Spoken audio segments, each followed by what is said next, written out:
какво беше? Слушай. Силно слушай. След?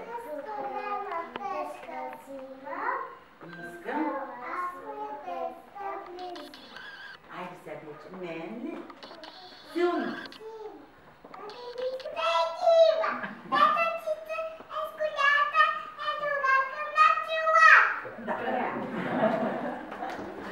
Тичат братчетата сиви, глад мориди, нямат сили. Катеричката отваря, с децата разговаря. Хайде, Катеричка, скоч, скоч. Катеричка. Я, кажи ми. Айде, стрел. Я, кажи ми.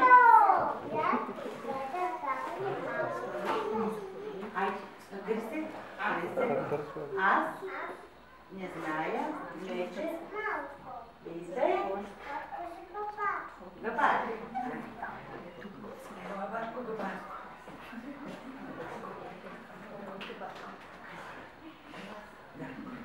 Айде сега, момчета, питайте пак.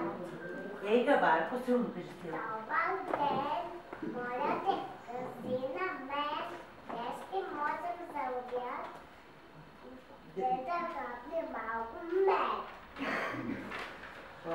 Айде, Гачо, мед ли? Искате да чете, вчери ви е далеч, който нямаше вода. Който иска ето, наш ще му дам.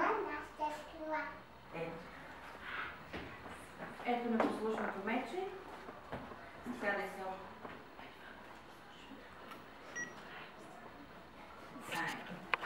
Бягай мечето. Крадна мечето крилата и забра толкова по-проект. И забра ли то за брат си? Радостта му е голяма, по-щастлив от него няма. Държи мишката с мишлето, дълго гледа към небето, па въздъхна и си рече. Яничката какво казва? Ах! Кажи, Цю, ах! Какво? Адиде, щастливо? Нече. Ай, какво му добре. Цяла част, в една година, зърна мечето пчелина, кошер там, един отвори, бръкна с лапите отгоре и награби пълна пита да си хапне до насита. Обаче кошера има войници. Айде го видим.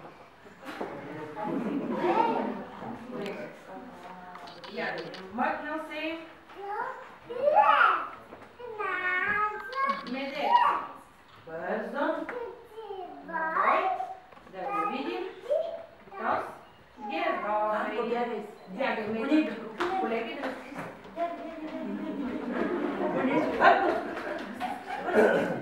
и така. Малък Мечо взе да рита, хвърли медената пита, маха лапите и бяга, ала нищо не помага.